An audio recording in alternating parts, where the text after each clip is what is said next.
What's up, everybody? This is episode 2 of One of Ones. We've got Mike Roberto in the building. What's up, Mike? How you doing, brother?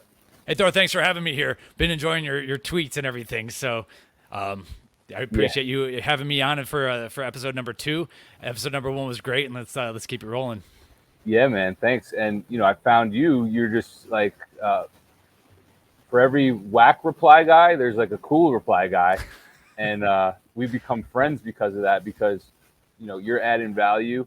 You're adding a lot of context. Um, Sometimes I kind of leave the breadcrumbs, and I do that kind of strategically. But you always come in, and you are living proof that going on a low vitamin A diet, you don't go blind and you don't die. So, how long have you been? First question: what did you eat today? I am actually fasted still. Had Cool. work and calls this morning. I don't like to do the fasting thing as much anymore. Generally, it's going to be early morning training, which I do like to do fasted still. I will add carbs to my drink if I didn't have carbs the night before and everything. Mm-hmm. But then I will. So I work out, and then I'll generally have oatmeal and some sort of beef. I wish I liked savory oats, but I just don't get into mixing the oats with the meat, so I do them separate. But yeah, basically oatmeal and bananas my post workout with some sort of beef on the side. Cool. Cool. But Cool. yeah, but right now I am fasted. It's one of those mornings, so we're gonna get ripping, and I enjoy some of the we talk about the alternative like lifestyles and diets and stuff, but one thing about the keto space that I do think is cool is every now and then like the ketone feeling from being fasted I think is a good feeling. I don't want to fully rely on that because you should like your food shouldn't be your enemy. But right Yeah. now I'm fasted and it does feel good. Yeah. No, I got into intermittent fasting. I've done a 7-day water fast before. I Really? did a 7-day juice fast once with a little bit of juice back in the day when I was still thinking that, when I still thought plants were, good for us. They are medicine, but they come at a cost. Nature's chemo. Um, and now that I've been low vitamin A, I wouldn't say it's more challenging me for fast, but I think part of the reason I liked fasting so much prior was because I was more toxic, and fasting gave me a break Yeah. from ingesting those toxins. It's that simple. Absolutely. So yeah, I will get into my background and stuff. I think you asked how long have I been low vitamin A. This is my 16th month, so I'm 15 full months. I started Wow. basically January 1st of 2023 after a couple inspirational tweets from our friend Dr. Garrett Smith, and it Yeah. was actually the vitamin D thing that got me started in this path. Hmm. Vitamin A was actually an easy sell for me because I can get into that and I can get into that backstory, but I've long known about some of the issues that beta carotene supplementation has because I'm in the dietary supplement industry, and so Right. at least with smokers, there's a ton of data. Beta carotene no good for smokers. Hmm. I didn't realize where that data has evolved until like digging into this, and so being in the dietary supplement industry, and I need if I'm gonna like come out against a vitamin, like Hmm. if we're fighting a vitamin here or whatever, I need to at least come proper and come with research. And I'm a very like PubMed warrior, scientific and analytical person. So I'm not. So I'll do things myself. In my line of work, we do test a lot of stuff. But if I'm going to actually start actively talking against taking something, I need to come with the data, and I think the data is there. So that's some of the background. But yeah, it's been 15 months. I started noticing things within about 3 months, which really it was a couple of things, but it was the improvements in sleep. And a lot of it was this is the biggest thing I tell anyone, any guy, when I'm talking about the vitamin A restriction thing. For me, of course, this is an N equals one. I no longer have to wake up middle of the night to pee. Yeah. And like I'm talking like 99% higher success rate. I rarely ever get up to pee, and I started noticing that 3 or 4 months in. The other thing I started noticing a few months in was I didn't need as much caffeine, and I'm in a very caffeinated industry, we'll say. So Yeah. I started realizing I actually got off. I was like, I realized I didn't need as much. I didn't need the afternoon hit. and I found a way to wean myself off. Now, I will say that I am on caffeine. This is one thing where we maybe like quote unquote disagree. I don't disagree with Right. all the things you say. I came to the decision that first off, in my line of work, I'm testing a lot of like pre-workout supplements. There's energy stuff involved, and I'm not leaving that. Yeah. But one of my philosophies is if it's not harming the body too much, I skew towards performance because I'm like, Yeah. a middle-aged, quasi like moderate, okay athlete. But I skew a little bit towards performance, and quite honestly, life is more fun with caffeine. So like if you Yeah. have a serious caffeine problem addiction, you can't survive without it. Yeah, I with you on some of that stuff, but I am currently on caffeine. But either way, I realized I didn't need the stuff anymore. Like my energy levels and cognition are like better than they've been in a long time. I'm 42 years old, just so you know. So Yeah. so yeah, it's been 15 months, and the change is really, I say, 3 months on a low vitamin A diet, and I'm not on a zero vitamin A diet. We talk about like the beef I eat does have retinol in it. I'm not really avoiding fat, although you start seeing that if you go hard on this diet, you're going to start like skewing towards a low fat diet. But in general, yeah, I've been reducing vitamin A for 15 months, and it took a few months, and like the crazy things keep happening. But the Yeah. sleep, the not peeing, not needing as many like pick me ups is definitely, and the cognition for me are the most important things in my life. But and so yeah, I've started to rant a little bit. Now No. Yeah. the other great benefit I've had is, and this is where we have the confound, is my joints are so much better. I had a really bad injury in early 2020, and so I had not been the same since then, and I was starting to realize that it was getting a little bit more difficult to walk up the stairs even on my knee, and that was a different Wow. injury. And so I actually stopped taking vitamin D3 supplements at the same time. Mm. So, and I'm having improvements that are like beyond anything I've ever expected in terms of my joint health, and that's come slowly. But that could be vitamin D3 as well as removing vitamin A. Like they both lead to calcification. So Right. that's where my confound is, just like to be totally open and transparent. So that's where I'm at. 15 months in, loving it. 12 months in, I still haven't shared all of my blood work, but I still had quite a high serum retinol level. Like a lot of people realize that as you start to fix your liver can start pumping the stuff back out. It goes, your levels go up. Yeah. There's no shortage of this stuff in most of our bodies, like especially in America. So 3 months, you're not going to go quote unquote deficient. From what a lot of us are seeing, it's probably a 3 to 5, more likely a 5-year slog. So Yeah. that's where I'm at right now. Depending on this time, the dosage, the saturation point. Yes, someone today said, if vitamin A is so toxic, why does it take years to detox? And it's like, well, if somebody was consuming it for 40 years in an unreasonable amount, 2 to 3 years to get rid of it is pretty miraculous. Another thing with the peeing at night, yeah, that's one of the things, that I saw go away. That was a new thing for me. I used to be able to drink 100 ounces of water a day like nothing. I could drink a tall glass of water before bed, and I wouldn't wake up to pee, not even in the morning. All of a sudden, I started having to wake up maybe 1, 3, 4, in the morning, and I started to get really pissed off, because, and then, I would right away, I'd go around to like friends, family network, like, got a friend my age. I'm like, yo, do you wake up in the middle of the night to go pee? And he's like, yeah. And he's like, then I just go back to bed. And I'm like, yeah, I can't accept that. Like, to me, Yeah. that's not acceptable or not normal. And then the caffeine thing, so you look at Grant Rue, 9 years, no vitamin A, also drinks black coffee. So obviously coffee is not like as serious as the vitamin A, as serious as the copper. But what we are seeing and what I've noticed, I went from laying in my bed at night, like kind of dreaming about my cup of coffee in the morning, which I still do. Like I still sometimes crave it. I think it's the only thing I've actually ever been addicted to in my life. But what I'm seeing is, I went from kind of needing it, and it is a performance enhancer, and it is on the NCAA doping list for a reason, right? Because it does work. Yeah. Right? It does work. My whole thing became like, there's no pre-workout in nature. There's not going to be a pre-workout like in the middle of the night if an intruder comes and I'm going to need like a. And what I I noticed, like that. January 1st, I'm like, 30 days no coffee. First few days, hell. First few days, I slept 14, 15, 16 hours, right? Because what we know about caffeine is it doesn't give you energy, it just blocks the receptor of being Right. tired.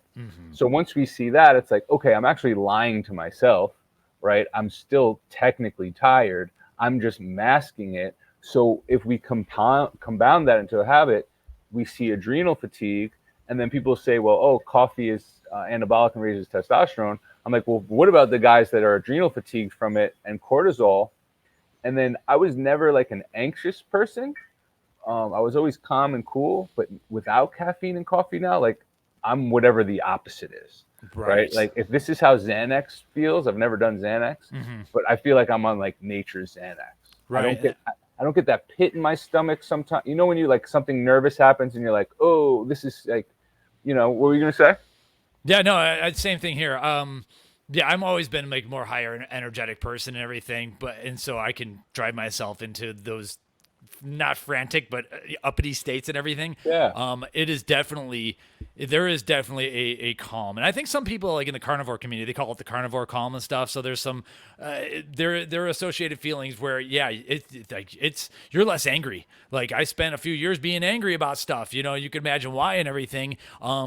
And it's kind of gone away now. I can still get I still do get angry, but it's like at the right times. I'm not just like running yeah, around upset all the time. I it's also moved to righteous. Oklahoma. Yeah, I also moved to Oklahoma where people are like super duper duper chill and everything. So it was I was in Texas and things were getting really crowded. I think population density brings out the worst in people too. So that's Mhm. like part of it, like just open spaces and all that. But yeah, like a lot of people, there was some, you may have even quoted it. There's a Chinese philosophy or whatever, traditional Chinese medicine talking about like the liver is the seat of the angry organ or something like Yeah, that. So it's the house of emotions. there you go, something like that. So I fully believe that for sure that there is an aspect to this, whether I don't know whether it's like vitamin A induced or just having a healthier liver, that when you're in a healthier liver state, like everything else is healthier. It is the seat of all health. So Yeah, that's you know, so basically anything that's could possibly attack the liver or tax the liver.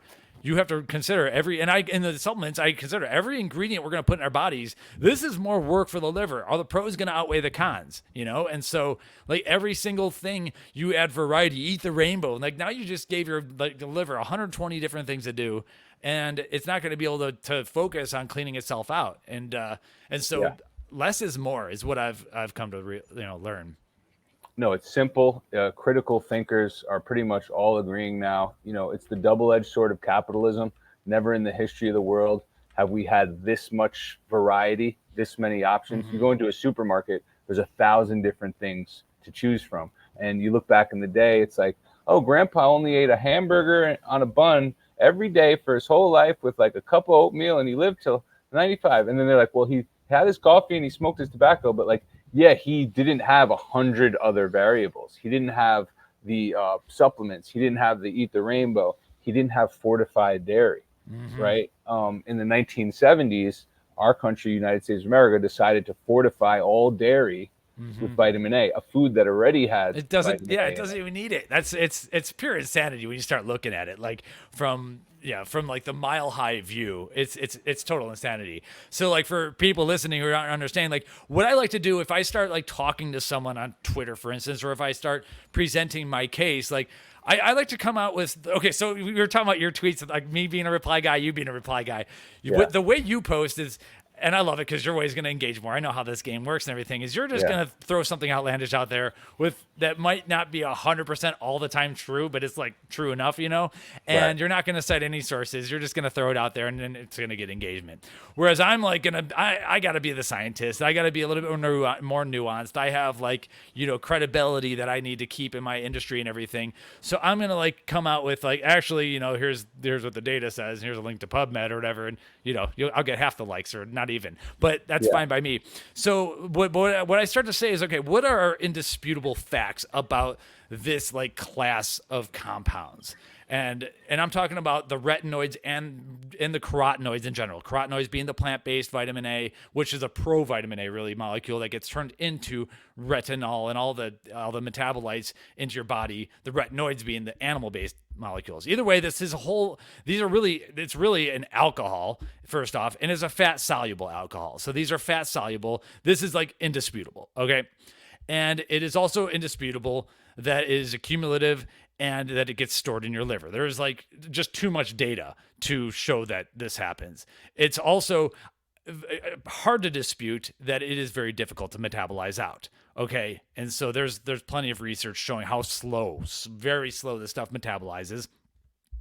And it's pretty well demonstrated that the acid metabolites are each more toxic than the previous one. So it gets worse as it goes, and it is absolutely indisputable with like 100% that it is harmful in excess.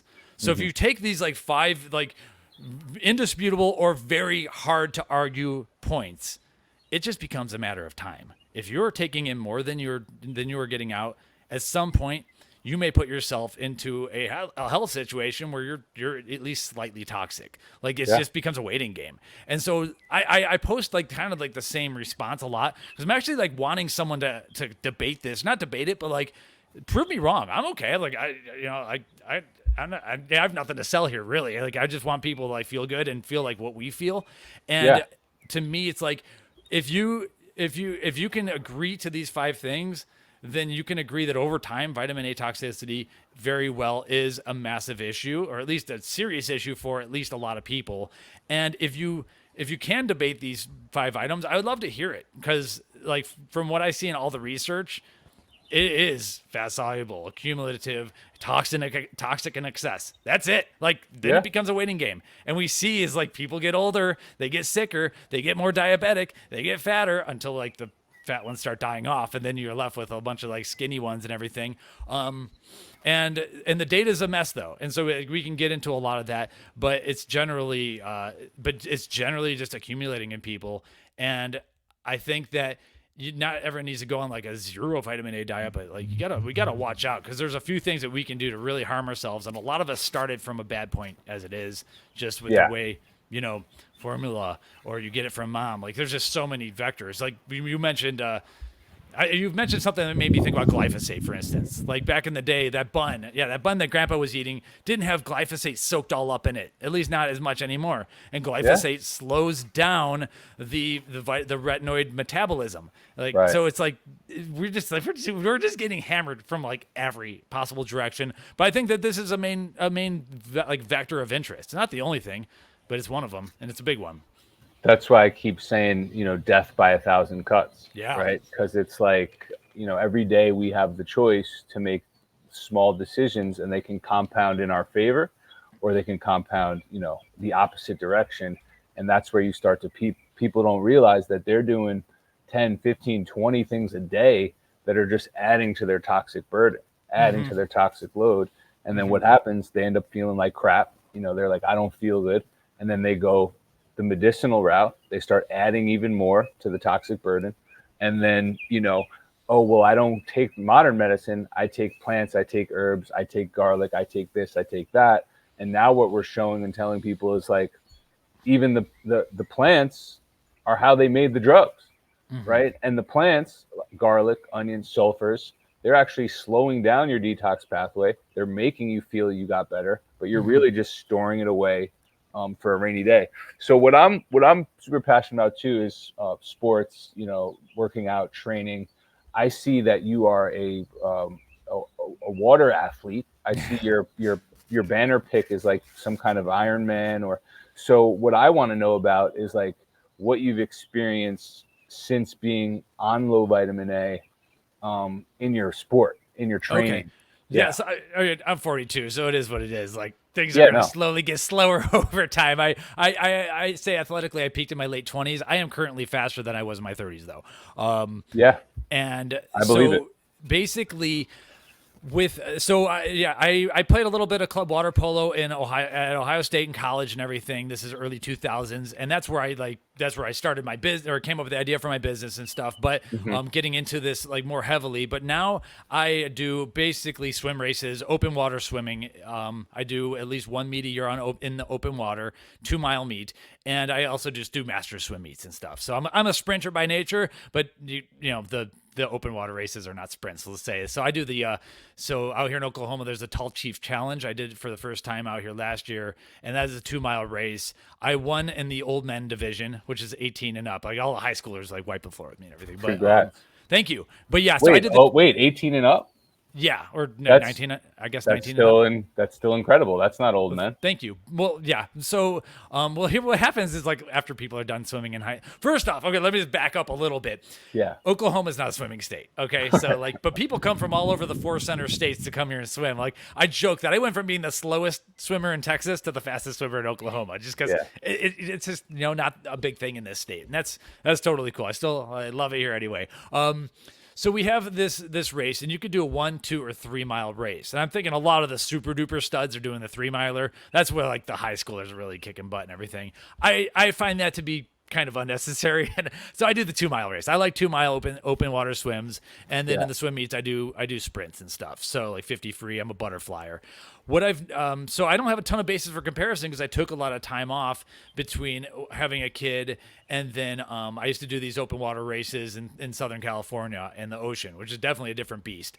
I did the 2 miler in just a little bit under an hour, and that was like 7 months on a low vitamin A diet. And I felt good. I realized that I probably needed a little bit of muscle work in terms of like active release technique and stuff with like chiropractor. Because it was really the muscles that were getting more sore over time and not the joint issues, which was awesome. Because as a long-term swimmer, our shoulders get jacked up, even like with decent technique. And my shoulders were not a problem. It was really muscle issues. So honestly, this year's Tall Chief Challenge is going to be the big thing for me. Like it's important to me. It doesn't mean anything in the grand scheme of things, but I need to beat my last year's time. If I beat last year's time, then I am going to like be able to more authoritatively say that this diet has been supportive for me. One thing that I love about this diet is I'm able to ingest a lot more carbs. I kind of come from the low carb side of things. And what I'm seeing is that the keto/low carb thing, that dietary lifestyle is really a workaround for insulin resistance. What's causing the insulin resistance? Well, one of the main things is retinoid toxicity, in my opinion. So that's kind of a lot of data like points to that direction.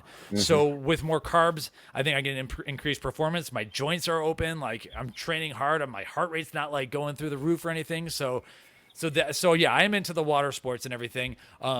And I swim at least like twice a week and basically just do like interval training, and the rest of the time's in the gym. So I don't know if that answers your question, but yeah, I do like to do open water swims. That's where the fun's at, man. Like you're out there for a little bit less than an hour, and there's a lot of people around.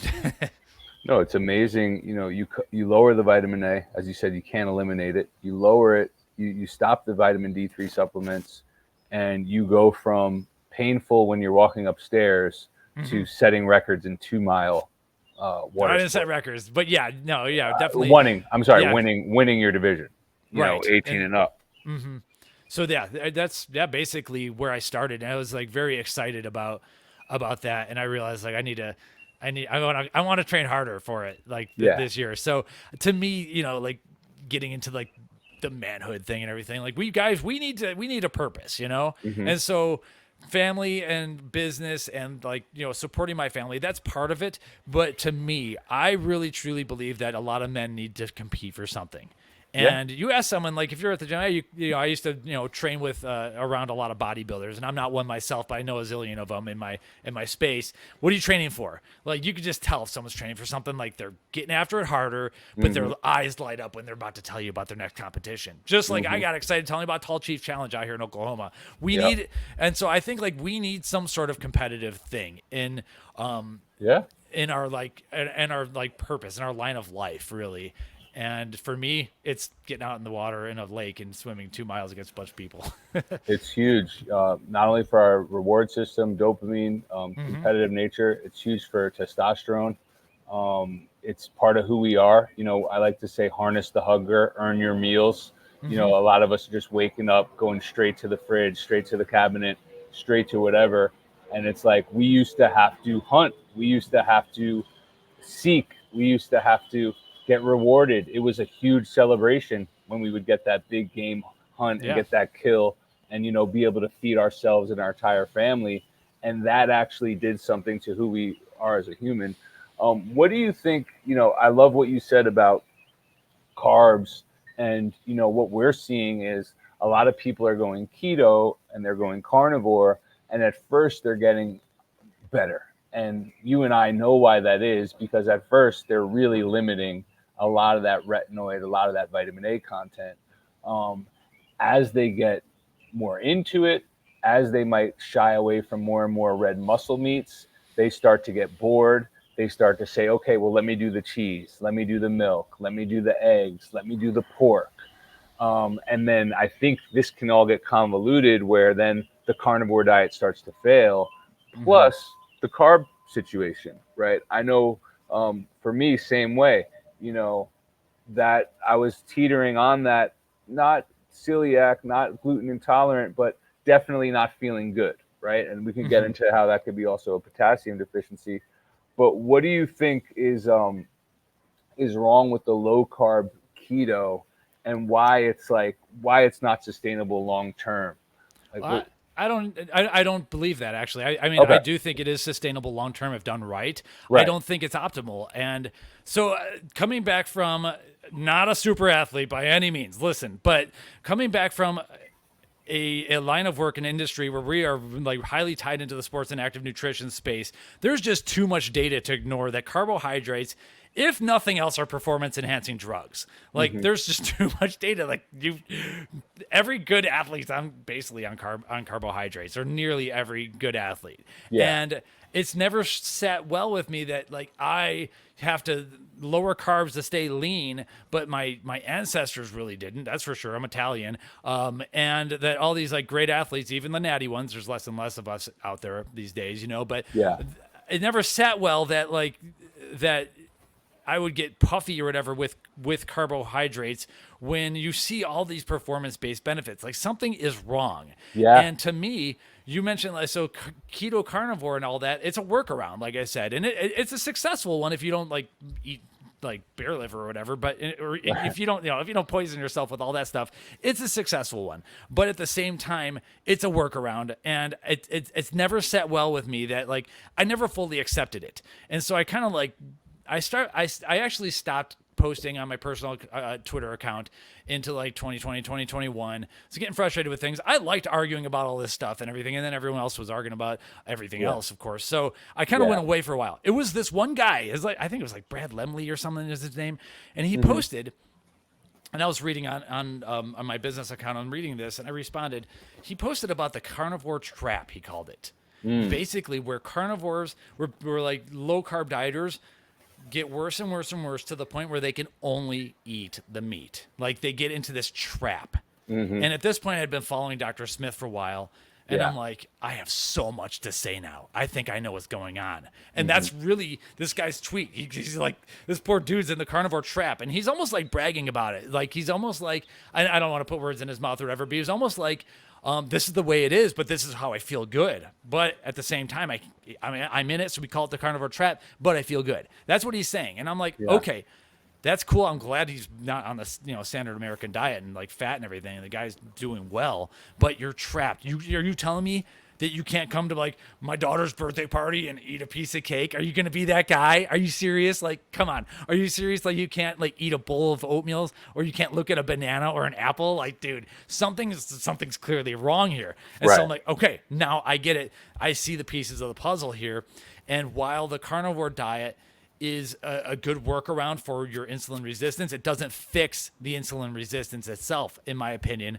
And what does fix the insulin resistance is fixing the liver. What fixes the liver is kind of what we are doing here. And Yeah. so increasing fiber, possibly supplementing the minerals that you need to help perform the detoxification and all that. So that's like where I meet with it. But I know people who are low carb and keto and stuff for a very long time, and that's totally cool. They like it and everything.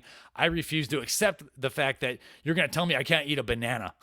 Like, I know way too many professional athletes that eat a lot of bananas, and they're not all on steroids. So, like, why can't we eat bananas as regular human beings? I don't accept it, and that's what led me into this. And like, okay, now I know why our livers are damaged, possibly likely with vitamin A, possibly copper, other things. We clear that out. Guess what? I've doubled, tripled my carbs since then, and now I could like, there's a bag of dextrose behind me. I can go jack up on dextrose and get a good little pump off of it. Like, so I love doing that kind of stuff. So that's where I'm at with like the whole carb thing. I don't hate on low carb or keto. I used it, employed it myself. I just never appreciated why. And now I kind of think I feel I have a better firm like grasp on that. And it's tough to glue all the pieces together.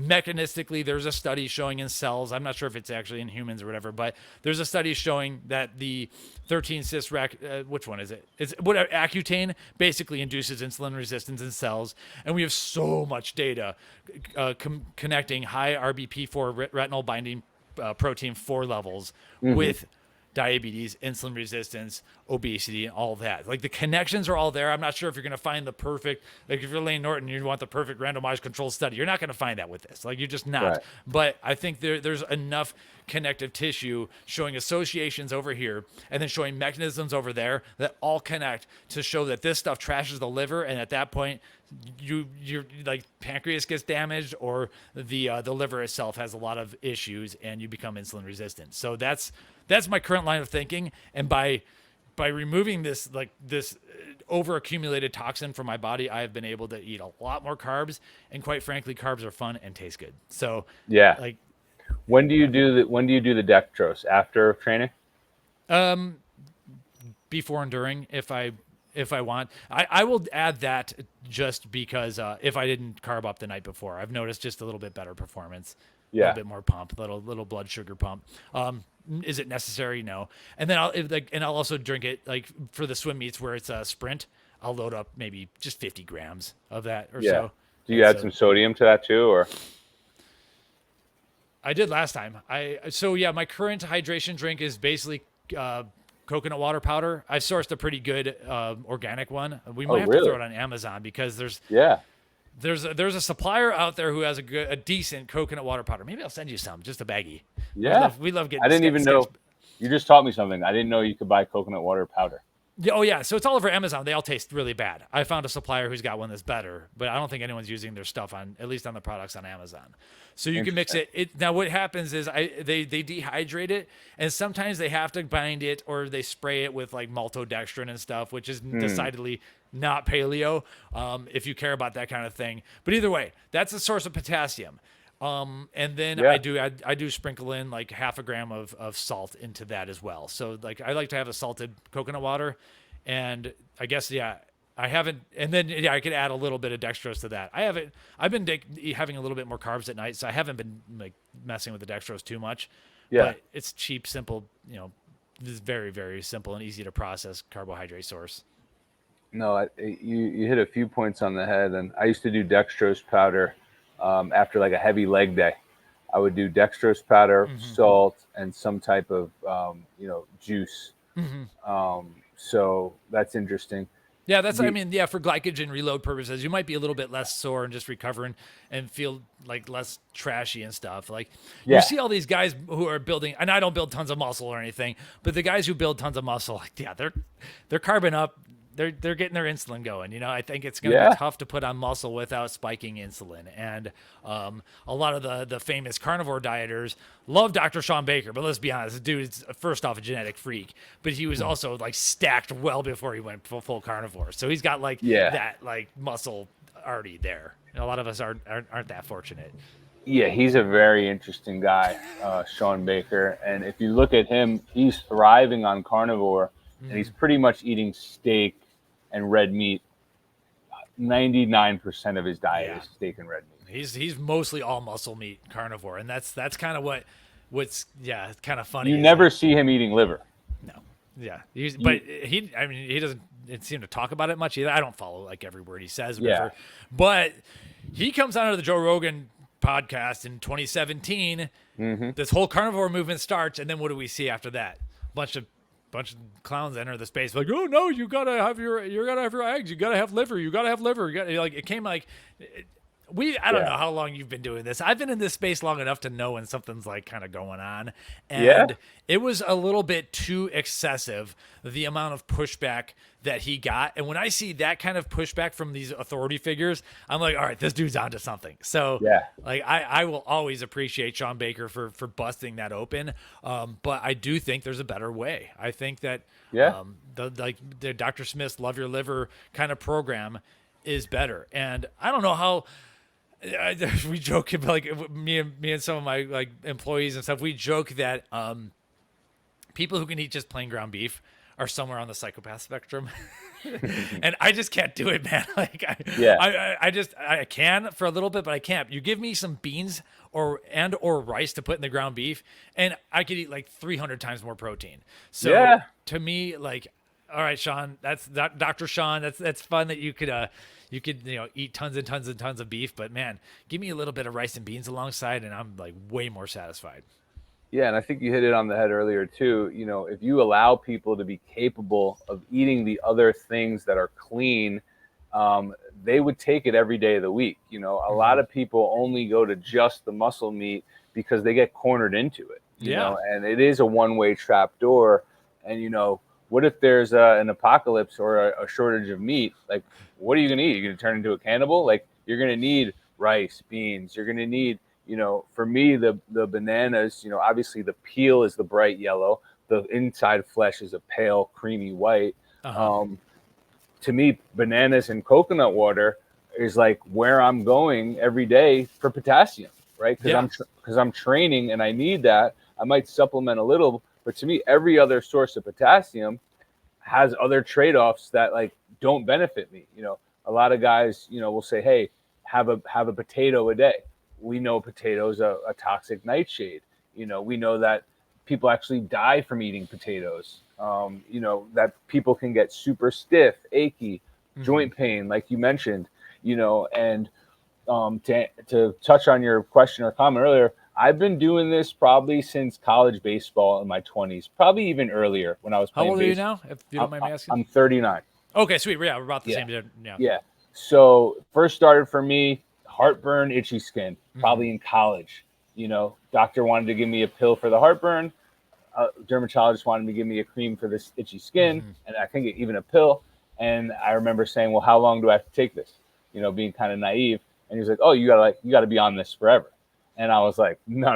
Like that, I was like, that makes zero sense. You have a medicine deficiency. I'm like, it's got to be something. Like, could it be something I'm eating? And they're like, no, it's like genetic or hereditary or this or that. And I'm like, and then I'm on the ride home, and I'm like, nah, this makes zero sense. And I went to a chiropractor, a guy, Dr. Gregory, who's awesome, and he kind of reminds me of Dr. Garrett Smith in the Love Your Liver program too. He's just really good at diagnosing stuff. He was like, hey man, cut out gluten and cut out nitrates and try cutting out dairy and like give it 30 days. And I was like, well, what's gluten? This is probably 2003. And my best friend's mom to this day is like, you're the first one to ever talk about gluten. Like you were telling us about, and like, now I'm telling you about vitamin A. Exactly. Remember? We are. Yeah, I for sure. And so that's how it started. And eventually you kind of find your proper path, huh? Right. It's the same thing that makes us entrepreneurs and founders and first to market. It's the same thing that brought people to the Americas. Like there's something different in the brain that makes you leave the safe place where everything's status quo and normal. And we might not be doing the best, but it's better than risking and better than changing. And we have a different little filter where it's like, this isn't the best. Like there is something better. And, people can make fun of me and friends and family like, oh, what are you obsessed about this month? Or what are you obsessed about this week? And it's like, no, I keep on finding ways to level up. I keep on doing detective work. We've become a skip the terms and conditions people where we don't read the fine print. We go straight to the bottom and hit accept. And, I did a tweet this morning or yesterday showing that the diet of the initial cornerstone vitamin A research had vitamin A in the diet. And not only did it have vitamin A, it was like the potent form of milk in the protein, the casein, and pork lard, which is literally like free form retinoic acid, right? And then you see like in the 1920s, they didn't even know what retinoic acid was. Literally, Right. it wasn't even defined yet. Yeah. Okay. There's a lot of things I want to reply to over time. I hope I don't miss some of them. Like, okay, Yeah, and Americans are entrepreneurial spirit, but like, yeah, the research. I like some of the old research because like they weren't corrupted as much back then. But yeah, there's different testing methodologies. They didn't know how to test for all these different acids and stuff. They didn't have the HPLC machinery that we do now and the expertise. It is like and it's something that I'm interested in for like future endeavors and everything. Getting a lot of that stuff tested and getting training. It's a science and an art form to be able to be an analytical chemist. Like I wish I had studied biochemistry in school, but then even then you would need to like get all sorts of extra training. They didn't have those technologies. So a lot of those studies are flawed. The studies in the 70s though, they start figuring this stuff out, and then I don't know, it went undeterred. But I try to impress this like on my daughter, who might be too young to understand this, but like my great grandfather left Italy and wanted to like got on a boat to a strange land like that you might not be able to like be healthy on, or like this boat, like not everyone survives these boat trips, but they got better at surviving them and everything. Came to this land to be away from that and to do the thing. So America became built on people like ourselves who said, you know what, I'm going to go try that. I don't fully know what that is, but it's got to be better than this. And we were a nation that was built on this spirit of these aggressive type individuals. And I think obviously that's getting watered down over time for the obvious reasons and everything. But I try to make it like known to my kid, like, yeah, this country is made of there's some crazy dudes in this country. And I'm not one of them, but I'm pretty sure my ancestors were. And so but yeah, so we've been ahead of the curve on a lot of stuff, and I was definitely ahead of the curve in seeing dietary supplementation and everything. That's how our like site and our whole thing started.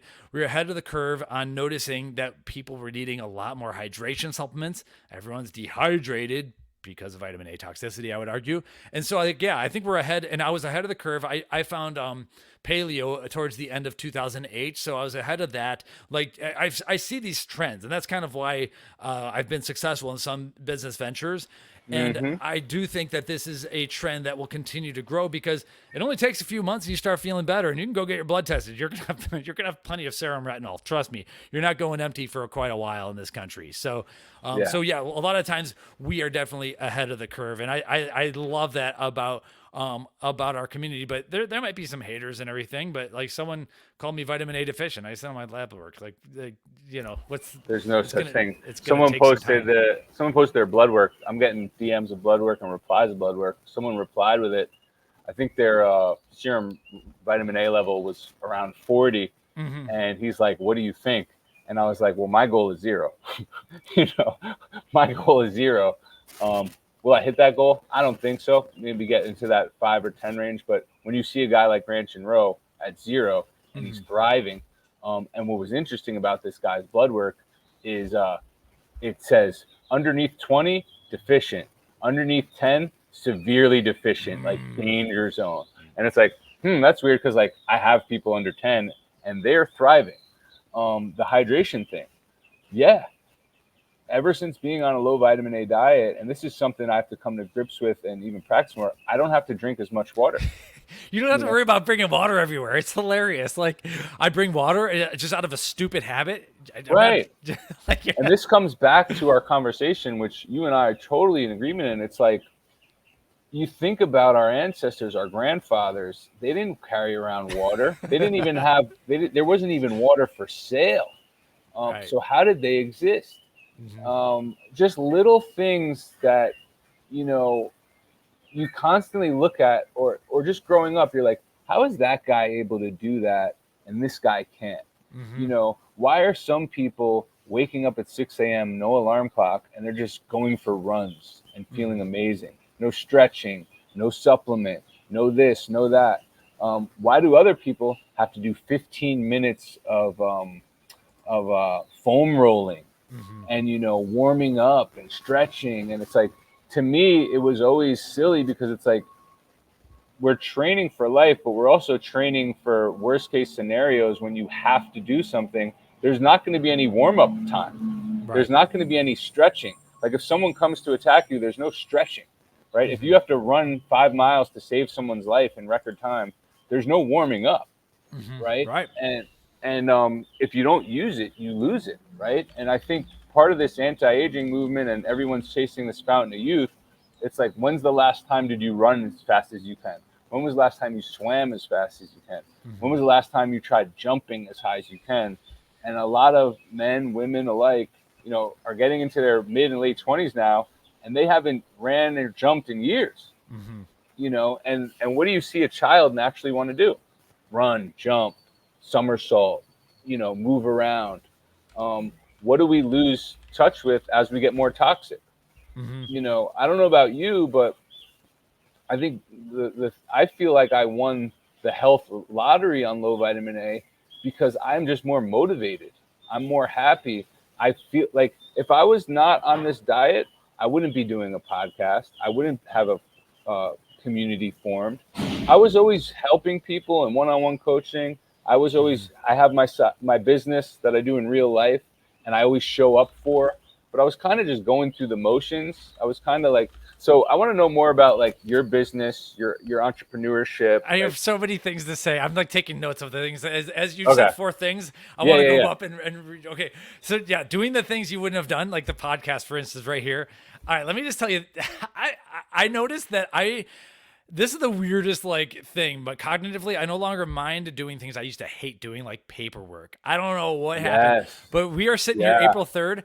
I have my taxes ready to go at late February. This will be the first year in my life that I have not needed an extension. I don't know. I just did them. Like it's Yeah. so unlike me. So like, Yeah. not that I like paying taxes, of course, because I'm probably gonna owe. But you know what I'm know what saying? you Like mean. I actually, I'm not gonna have to get an extension. Something unbroke in my brain where I'm like, okay, I'm a morning person. I know my sleep chronotype. Let's just get QuickBooks situated and get it off to them and everything. And I just did it. And it was like, there was no procrastination. So I don't know why or what, but like that happened. You talk about kids wanting to run around and everything. Yeah, kids know best. They don't want to eat bitter, disgusting vegetables that you would have to like put a ton of fat and sugar on it and everything. They like dancing. There's recent studies showing that dancing outperformed every form of exercise. And I'm not a dancer, but it outperformed every form of exercise. In terms of beating out SSRIs and everything, dancing makes people happy. Kids love dancing. They love running around. They love sprinting, like all these normal things. I don't recommend people just go and sprint though, because like we pull a lot of hamstrings and stuff. I keep my sprinting in the water on the elliptical for the time being for now. But yeah, so, but I'm noticing a little bit less hamstring issue on my legs over time, muscle wise, but I think that's something I still need to work out and everything. But yeah, the whole stretching forever, I'm with you for that. I do still stretch a decent bit, but a lot of it is due to me sitting at a desk here and everything. So, but I do want to back up to one thing. I'm not fully on board with saying that there is no vitamin A deficiency. I am not fully yet on board of saying it is not essential. I've seen some studies where at least in petri dishes, they require retinol to create a fat adipocyte. So fat cells. And I'm not sure if I'm not going to say that you don't need any. I'm going to say though that you probably don't need, if you do need any, it's probably very, very little. And we have way too much. I'm willing to go that far. So when you joke that you want to get your levels down to 0, I actually want to do the same thing, but for the sake of exercise. I've told people on the record, like one of the main things I removed when going to this diet, I removed eggs. I don't miss eggs at all. In fact, I find eggs disgusting at this point. The yolks at least. But the one thing I miss is watermelon. So I don't miss it, but it's like, that was my favorite like beta carotene fruit.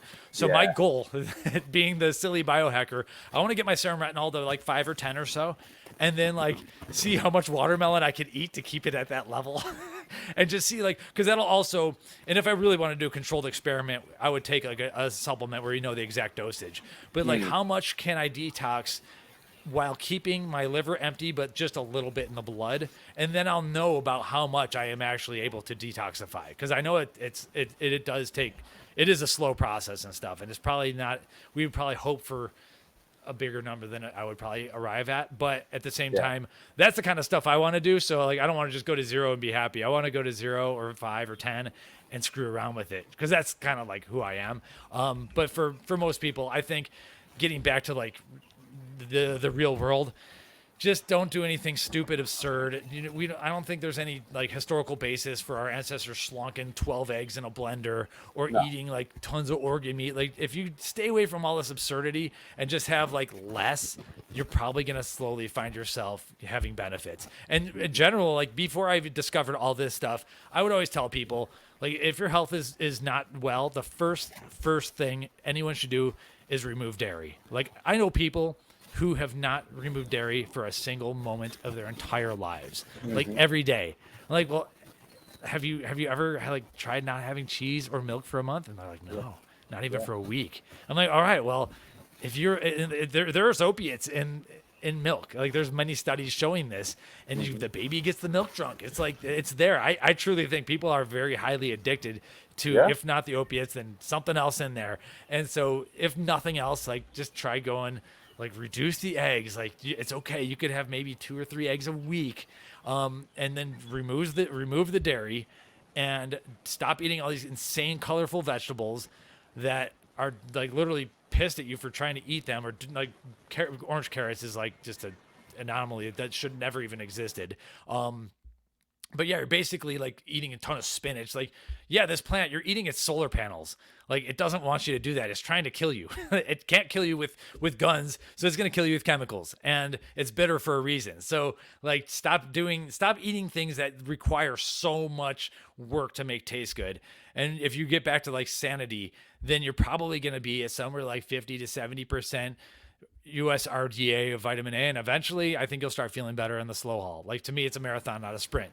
Other people listening will be like, oh, I'm going all in, I'm eating nothing but, this is what's funny, I'm ranting here, but they're like, I'm going all in. If you want the lowest vitamin A diet, it's probably going to be like chicken, white rice. Please clean your white rice really well. Don't, the American white rice has all sorts of arsenic and all that. Maybe some beans. It ended up turning into the old school bodybuilder diet. I'm like, these old school bodybuilder bros were right all along. Like, just like chicken and white rice. It's boring, but they've gotten shredded over years just doing the most basic things. And I'm like, and so like when I saw Garrett Smith post about that, about like, the bodybuilding bro diet, like being low toxicity. I'm like, son of a gun. Like, like these memes, like, actually, I get why it worked now. And it's because it's low toxicity. It might be boring and it doesn't taste good, but if you want to get shredded on stage, that's some of the stuff you're going to do. So I forget where a lot of people are going to go hard in the paint. Now, if you go hard in the paint and you start adding in a bunch of niacin and everything, you are going to have some wild detox too.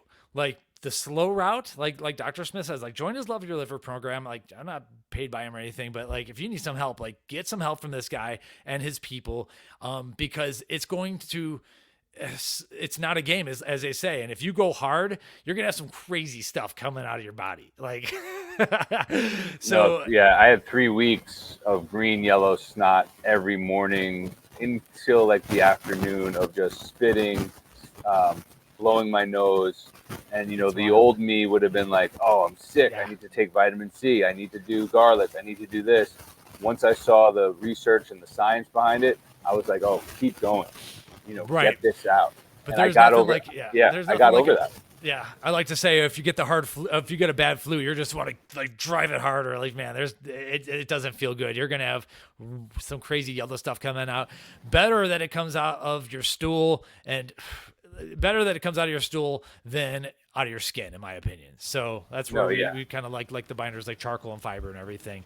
So those are my rants. So I if you want to go hard in the paint, go for it. I am a little bit more like lenient, and you know what? If my daughter gives me a bite of ice cream, I am going to eat it. I'm not a psychopath, so it's okay. We go to a Mexican restaurant. I think it depends on who you are, what stage you're at. For me, I had definitely, gotten to the point where I had too much. Right. And I like what you're saying about getting to a point where you can add it back. Um, for some people, especially these guys in their 20s, and it's interesting because the bro science for the Win diet was the boiled chicken and the rice. It was the 90-10 beef and the rice. And now somehow, we get bored. It gets bastardized. You throw in the egg, you throw in the liver. Guys are throwing in the raw milk. Um, Guys will see one guy with slonking raw eggs, but once again, that guy grew up in a completely different environment. That was his only source of vitamin A, and he very likely had not spent decades consuming an unreasonable amount. Right. So for a lot of our people, in the Love or Live Your program, in my community, one of ones, my thing is like, if you're not well, it's like, and you spent years making this a habit. You don't have to go extreme, dictator, boring, but the more you do, like the quicker, the better you're going to become, especially mixing it in with some of the essential minerals, especially like you said, the niacin, for the Ray Peat people, right? Who have done a pint of ice cream a night and a few carrots a day for a few years. It's like, you might want to go hard in the paint at first. Yeah, it's not gonna feel good though. I mean, so yeah, there's levels to this, of course. I'll when publicly talking, I'll always take a conservative approach. I hear you. Yeah. But yeah, if you want to go out hard in the paint, get help from someone, whether it's you, Dr. Smith, whoever. So yeah, I don't mean to keep advertising his stuff. If you have like your own Smith, thing, you know what I mean? Like some people are seriously broken, and it's gonna take time. Like, I'm sorry. If you were Accutane poisoned, for instance, like I'm sorry, it's gonna take time, and so you might as well just buckle in for the ride and everything. So I think Retin A is what got me. I was trying to backtrack it with my family because I did have eczema history, like around third grade, and I swear there was Retin A bottle in my memory somewhere like that, but I cannot fully confirm that. I'm pretty sure that's what got me on top of all the fortified milk and cereal, and they add it to both and everything.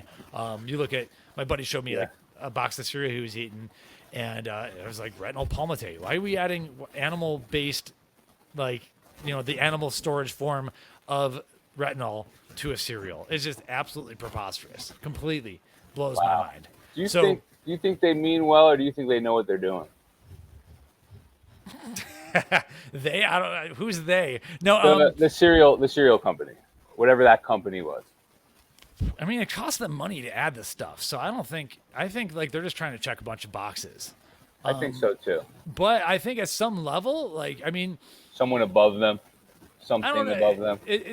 Show me the incentives and I'll show you the outcome. Like somewhere along the lines, things start getting incentivized, and someone it's the creators of the incentives that are probably doing it. Like, we're getting into like conspiracy theory space here, and it's like, do men conspire? And the answer to me is yeah. So like, there are conspiracies to be theorized upon, and to me, like, is General Mills conspiring to hurt you with their cereal? No, I think they're just checking all the boxes so they can say it's fortified with 18 vitamins and minerals, in my opinion. But is someone out there like maybe making it preposterously cheap or something like that? I don't know.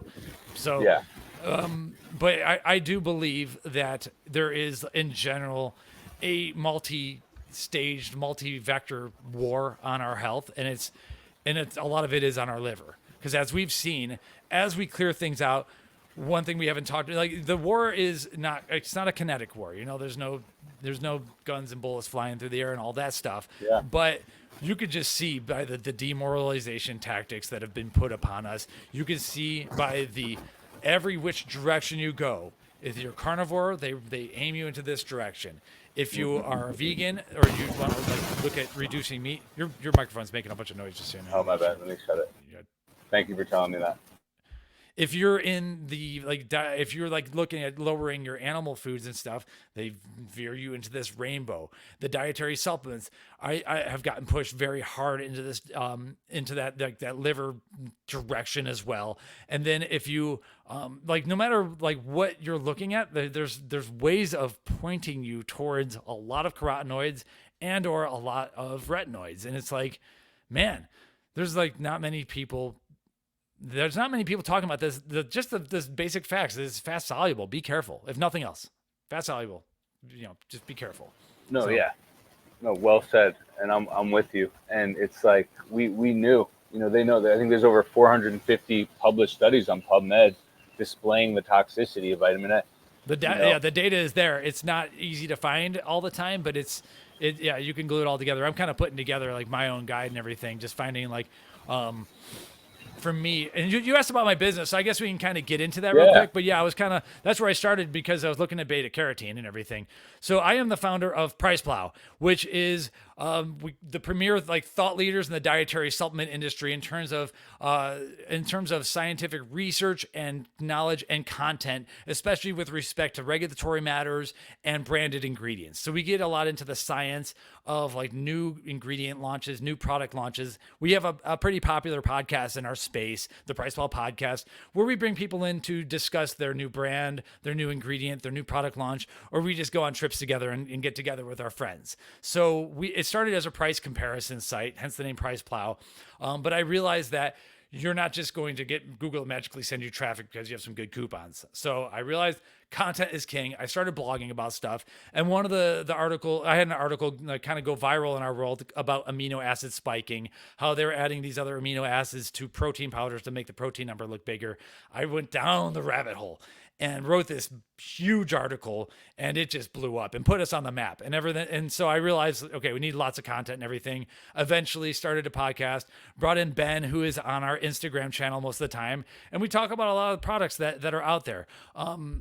So it is more heavily geared towards sports and active nutrition, performance-based stuff, because that's kind of where I was coming from. As I age, we kind of get into other things. But obviously, in the last few years, I've realized that the dietary supplement space is, by nature, it's additive.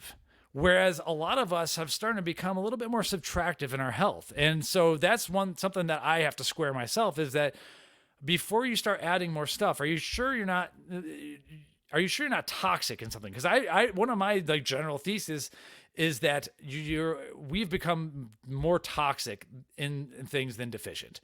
And vitamin A is one of those things. So that's like one of my things that I have to square up, because I do believe a lot of the ingredients that we talk about, they're performance enhancers, and so that's fun. But you can't be putting lipstick on a pig, So I want people to be healthy, and there's a lot of minerals that we are deficient in. So yeah, like to focus on a lot of that. But I definitely, in terms of like the low vitamin A community, I am definitely a little bit more out there in terms of the things that I will put into my body at times, at least to test if there's a potential like performance enhancement. I understand that it might seem like a hypocrisy telling you not to take too much stuff, but at the same time but promoting some of these ingredients. I have fun with it, but you do need to be healthy at first. I think that's super. Kudos to you.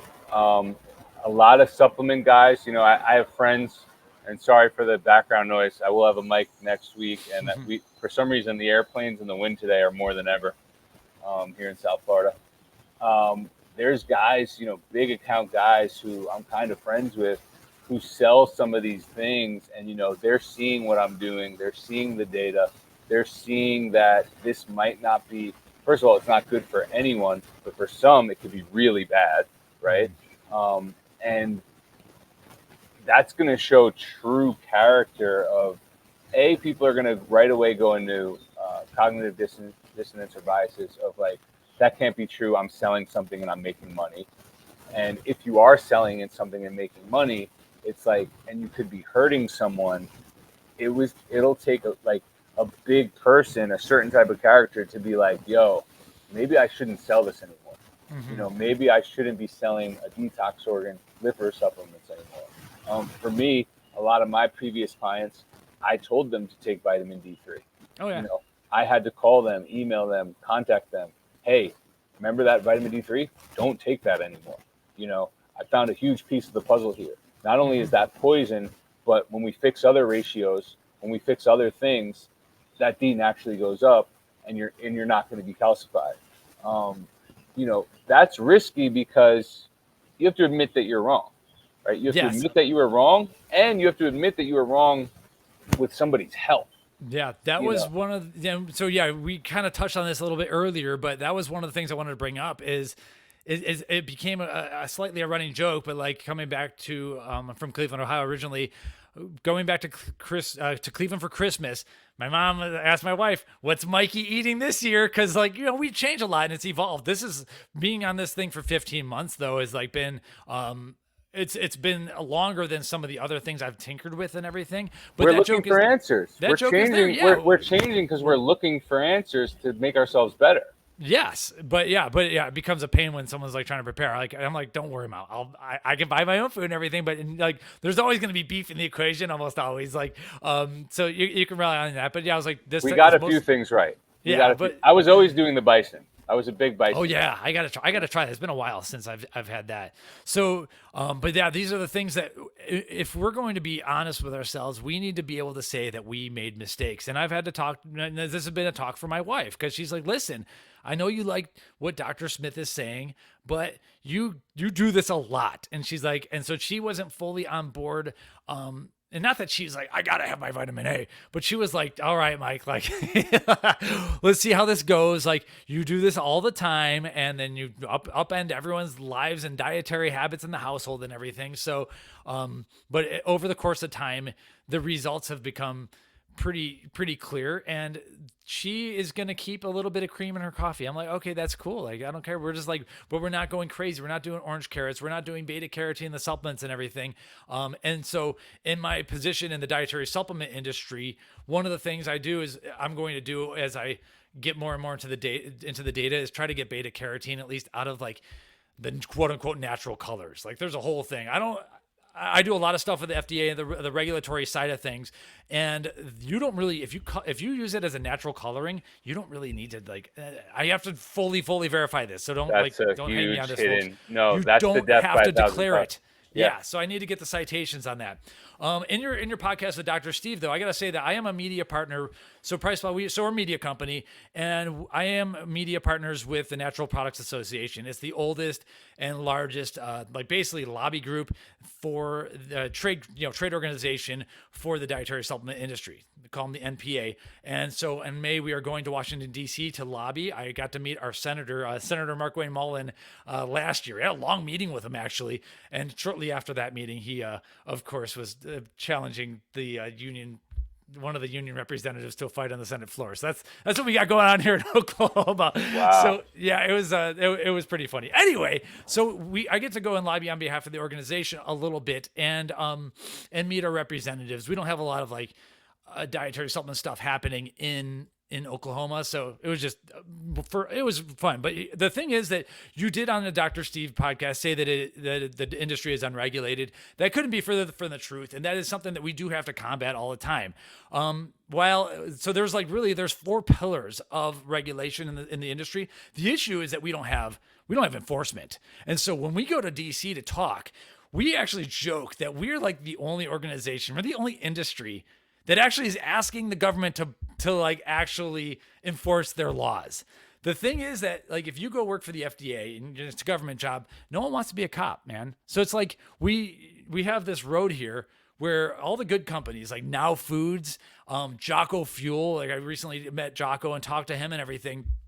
These companies are abiding by the speed limit. They're going 35 miles per hour. And then you have other companies with zipping by going 90 miles per hour, potentially hurting people, not doing the testing that is required by the laws, and are putting ingredients out there that are not legal, compliant dietary supplement ingredients. These cars are zipping by going 90 miles per hour, and there's no cop like catching them. So like I don't love the government, but we actually have a law called DSHEA 1994, the Dietary Supplement Health and Education Act of 1994, that pretty clearly states what can and can't be a dietary supplement, how you get new ingredients to market, and there are laws.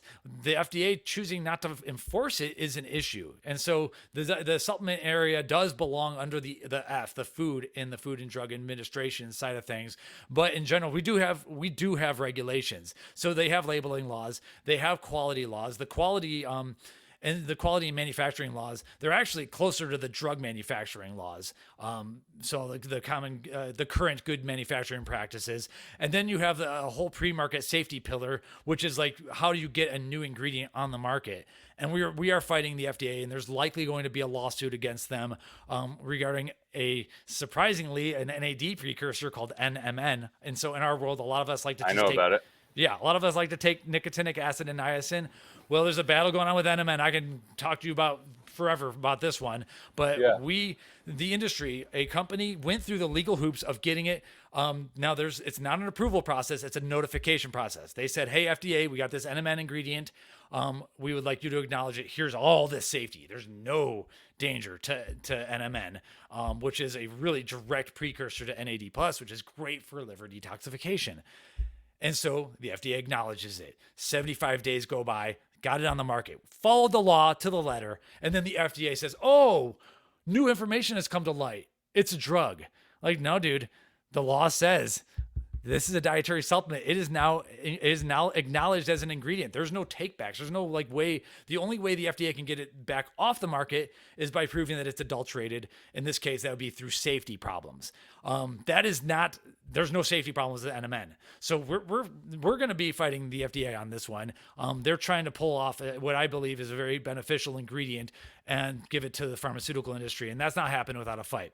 And then further, and then also the fourth pillar of dietary supplement regulations is that there is an adverse event reporting system, and that basically is a copy paste of the drug, of the drug's AER system and everything. So we do have regulations, dude. But if so I shouldn't say unregulated. I should say. But yeah.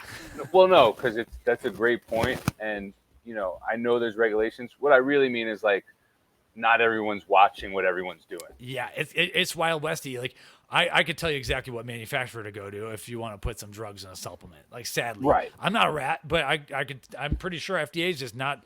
They're not auditing them, and I know FDA audits are thorough and brutal. So they need more cops, and ain't no one want to be a cop for the FDA. I don't know what to tell you. So that's right. Where it's at. So then it's like, okay, you got Now Foods, really awesome company. They're going out there buying stuff on Amazon. They're testing other people's stuff and finding problems. They're finding that these supplements don't actually contain the berberine. We're finding that creatine gummies don't always contain creatine. A lot of it breaks down to creatinine, or it didn't have creatine in the first place. Wow. But what happens? Yeah. So what? But what happens?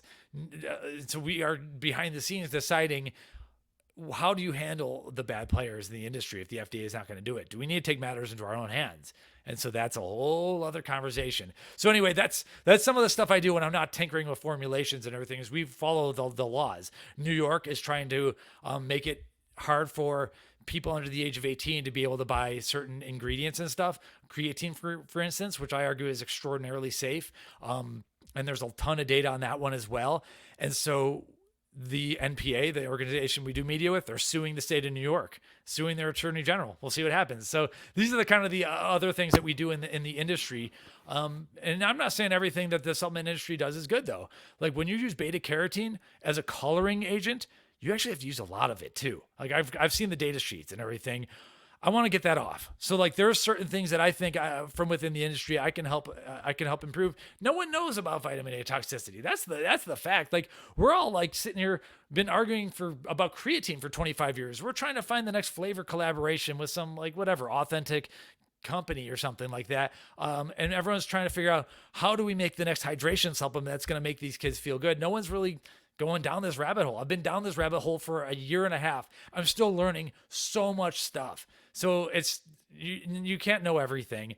And I think that once I show people all these meta-analyses with all these studies showing that beta carotene is hazardous, at least synthetic dietary supplement beta carotene over the course of time is hazardous, not just for smokers. It's horrible for smokers, but for regular individuals, there's definitely an issue with it. And I think like we got to find a better orange color. Like I see, my wife sent me this hair and mineral liquid vitamin. Hey, she saw the influencers. It helped her hair. It's in a bottle that hides the color. I buy it. You pour it out. It's bright orange, and it's like, oh crap. And it's like, remember those stickers when we were little about like the poison control stickers? Yeah. They were either bright green or bright orange. That's true, like, man. So why would a company put drugs in their supplement? What kind of drug would they use? Like, well, how does that What does that look? There's And you don't have to tell any names. no, Like, I'm like, with you. performance enhancers. Like, okay, so ephedrine comes from the ephedra plant and everything. No one's putting ephedrine in right now. You'll get smashed, and anyone can just go to the pharmacy and buy ephedrine. But That's it what I is, used to have in like my NO Explode in college, right? yeah, exactly. So, like, Right. there's ingredients that are similar, have similar effects that get the heart rate going or give you the focus effect that are similar to ephedrine, that are not fully compliant dietary supplement ingredients. There's no NDI or new dietary ingredient notification to the FDA on them, and there's no they're not generally recognized as safe, any of that stuff. And so but there are supplements out there. There's, you're not going to find them at Vitamin Shop or GNC. Like, the Vitamin Shop's And buttoned up. I let's love be it, but honest, some pros kind of want that edge, right? It's not the yeah, worst thing for them. it's on the shelf down at the bottom at the local mom and pop store. That's how they make their money. I get it. I Yeah, love yeah, small business, but at some point I'm a middle aged man who's got to like try to represent the industry and yeah. at least like so and I'm okay with like some of these stimulants, like if you want to add a half a ephedrine pill to your pre-workout, go for it and everything. I don't think it should be sold as a dietary supplement though. I have to defend my industry. Like, this is my territory a little bit, so Yeah, yeah, yeah. and so one of the other things are SARMs, these selective androgen receptor modulators, basically like oral steroids, but it's not really a steroid. But they induce hypertrophic like muscle gains and everything. They are not dietary supplements. FDA, everyone's been very clear about this. If you want to sell them as if you want to sell them on the internet and don't even say a word, just put like this chemical name. Like, I'm not even gonna say the chemical names or anything. That's fine. But once you start putting them into bottles for human consumption and calling them dietary supplements, I have a problem, because there is the regulatory authorities would like for nothing more than to be able to smash our industry to pieces and then take away the stuff that they like. There's been like it to me, it's pretty clear that there's some stuff that they don't like they being like the mainstream media, the outlets, and the FDA. And like, so a lot of these are the NAD precursors. There's been a recent study that got broadcasted by the usual suspects on some of like niacinamides metabolites and stuff, and I'm like, oh, here we go. Like, they're coming after the NAD precursors. Why is that? And so and they've hated creatine forever. So anyway, I am okay if you want to go and take a SARM, get your blood work done and everything. Do not sell it as a dietary supplement. That's where I have to, like, Ben and I really have to try to protect the industry, because we have good companies. Like, we're close with Vitamin Shop. And so I got to hang out with their CEO. He's the real deal. Sometimes you meet some of these guys and you're like, this guy is a leader, leads from the front, huge fan of Lee Wright. And like, sometimes like these people are like one of us, you could just tell. And so like they want to do the right thing. And so you have companies like Vitamin Shop who have like, they follow all these laws, and it sucks when other people are flying by driving 90 and not. And so that's like my little rant in the dietary supplement industry. And that's a lot of it's our battles to sort out ourselves. So, that's where I sit.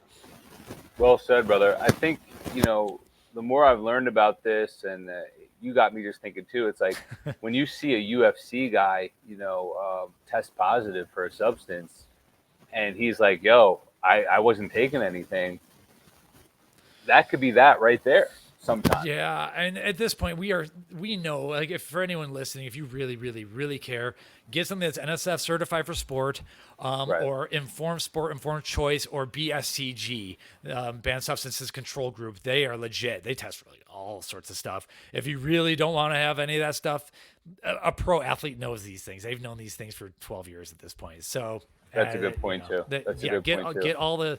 Get all the stuff with the compliance and stuff, and then you also know that stuff's manufactured at a legitimate facility that won't let any of those like non-dietary supplement ingredients even in the door. So even for regular people, if you're not sure and you want to go take a pre-workout, like I love getting jazzed up on pre-workout, and yes, I agree that every ingredient may be a little bit more work for your liver and or kidneys, but sometimes a little bit of blood flow is a little bit extra fun too. If you really care, get one that's NSF certified for sport, Informed Choice, BSCG, all that stuff, and then at least you can trust that what's in the bottle is like made it at a really solid manufacturer.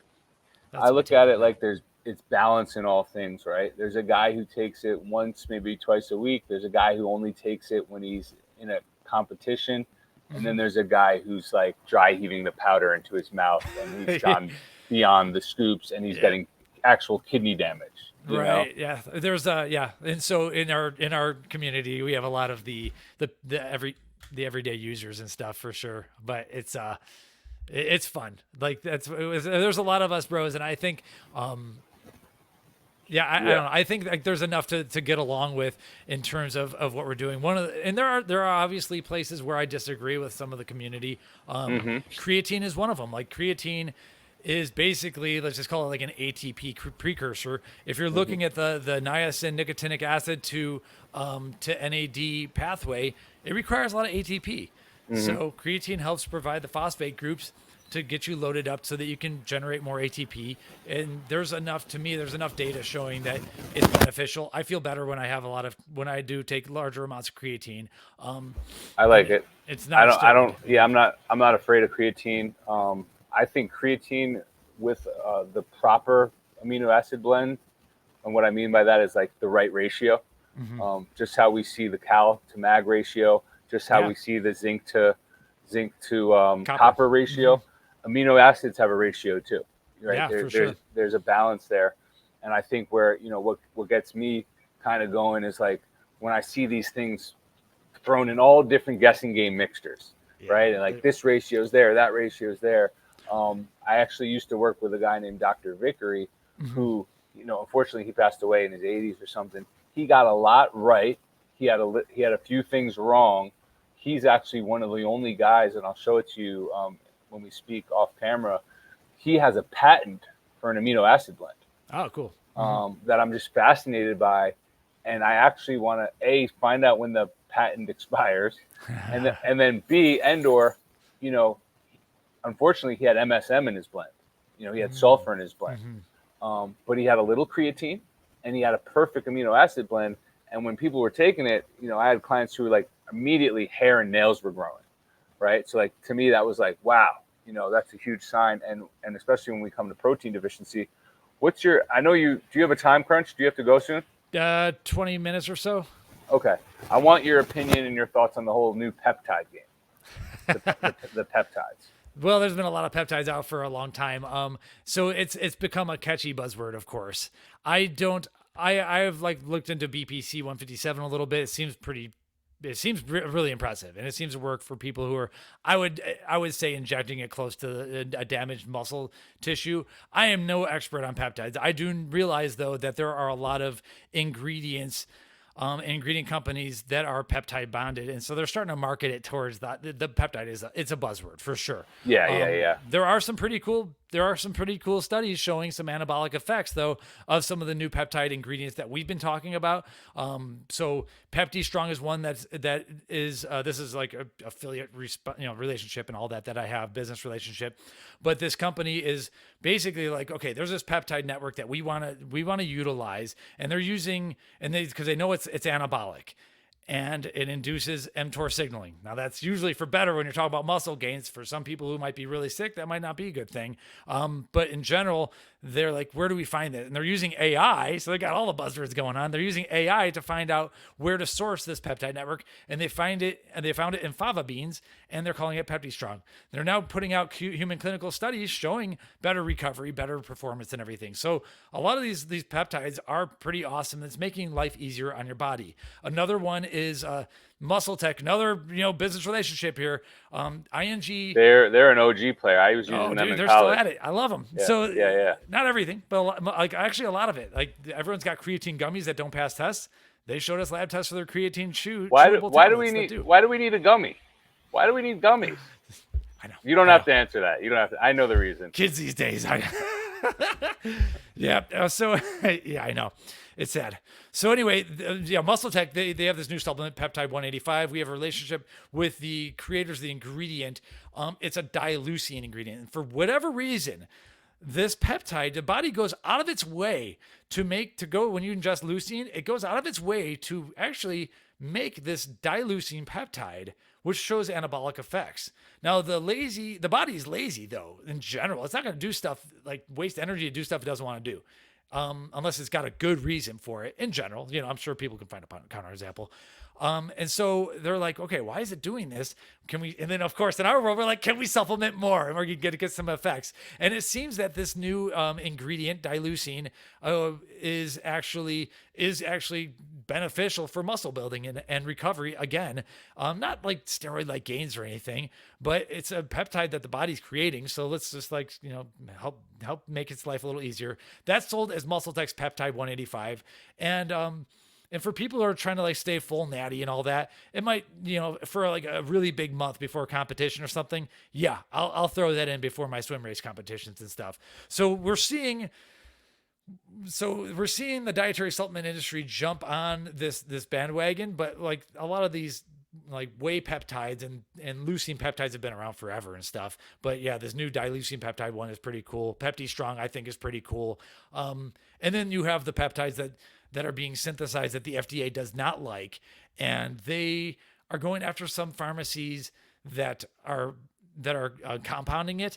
And I can't speak to that as highly, but it is something where it's like, if you're going to go get BPC 157 for an injury, I think people are mixing it with TB 500. Do your research, figure out how to like really properly mix it up. I do think the injected is probably better, but you got to find a good source. I can't tell anyone where a good source is at this point. I'm kind of out of that game and not in the drug game.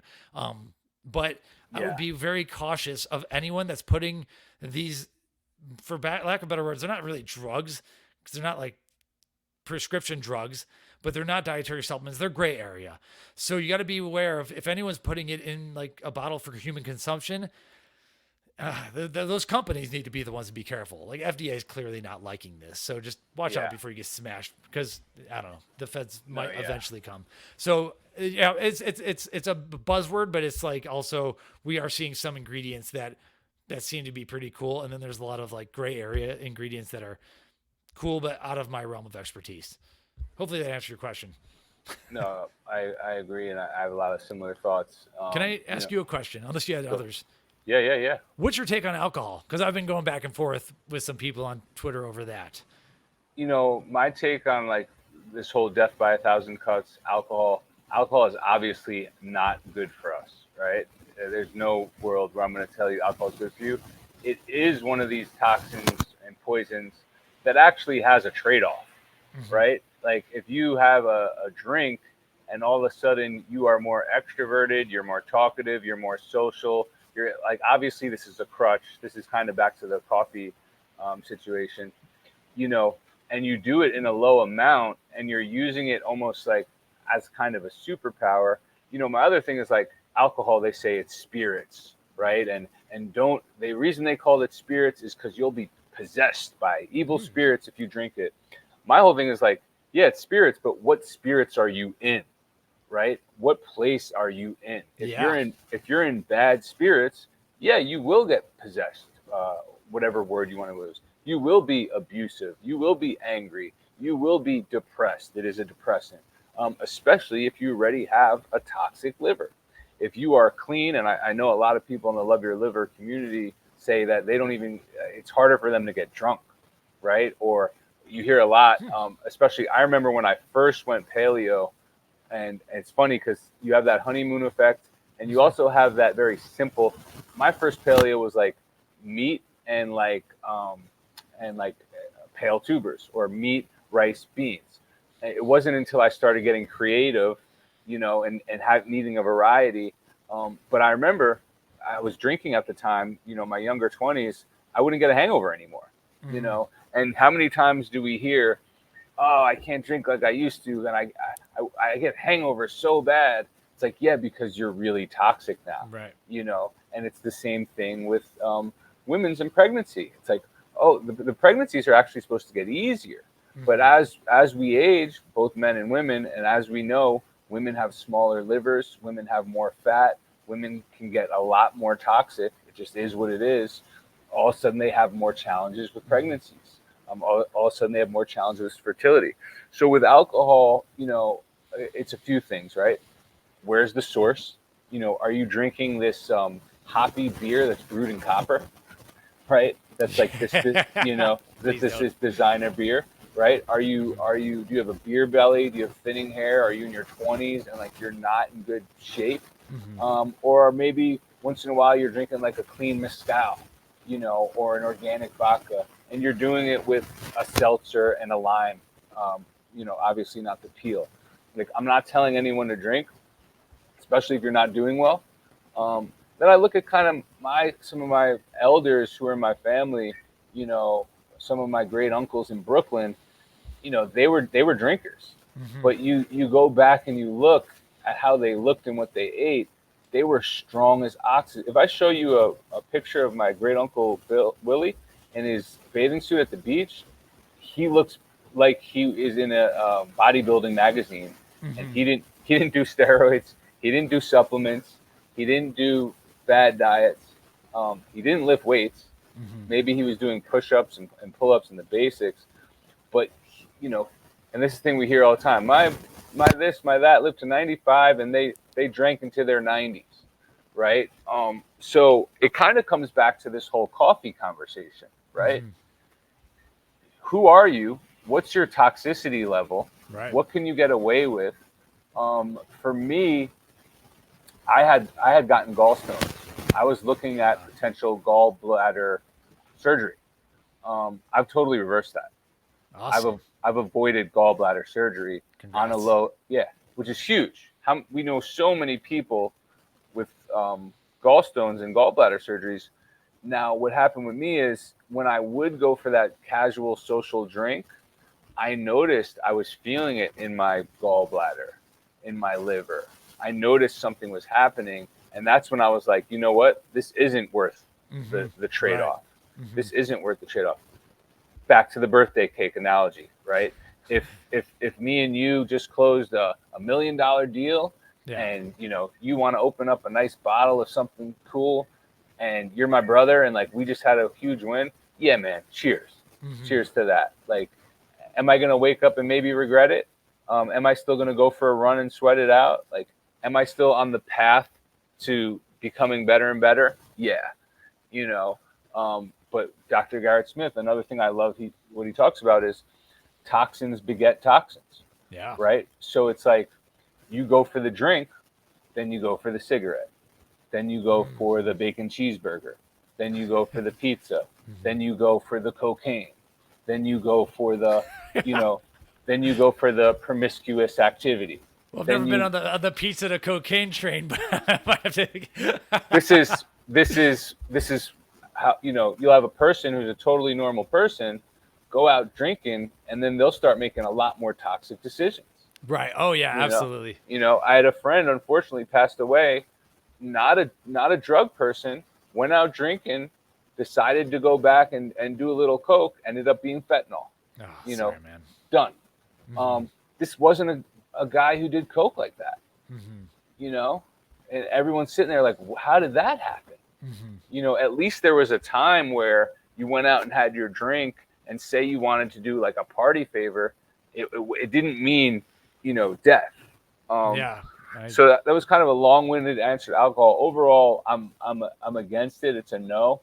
But I'm not one of these, like, I look at vitamin A worse than right. alcohol, because and then there's the whole thing that it actually speeds up your detox pathways, but like not in a good way. But overall, it's a no. Overall, it's a no for me, and like you won't really see me out drinking like that. You Yeah. know? Yeah. Gotcha. Yeah. I've always said like before all this, I've always said drink for happy, not for sad. Meaning like don't drink if you're gonna get pissed, or don't drink if you're like down in the dumps or need to solve problems. Go solve your problems. Drinking should be a celebratory thing. But no, I mean I drank a lot as in my young ages as a teetotaler and stuff, and I regret a lot of that. I will say, but it's also been a part of my life. Like I met my wife in a situation where there was alcohol. Like, so I'm not gonna say no. In general, like to me in our industry and stuff, there are drinks to be had on occasion. Now, no business gets done after one drink. It's basically like the saying. I think Mark Lobeiner says that. I like that saying.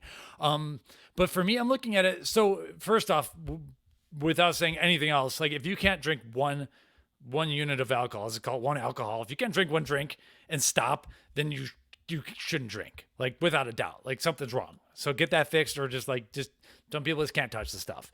I can drink one and stop. In fact, I don't like drinking a ton anymore, and haven't for quite a while. But the more I'm looking at this, the more I'm realizing, like you said, you think that like retinol is worse than alcohol itself, and I'm like starting to look at that. I'm like, okay, it is very clear. I don't think the relationship is fully established, but we could possibly, if we are reasonable and know how to stop after one, we could possibly use this as a tool. Because when you shoot that shot of vodka, try to get a nice clean drink or whatever, if you could like use this as a tool, it might kick some extra retinol out of the liver.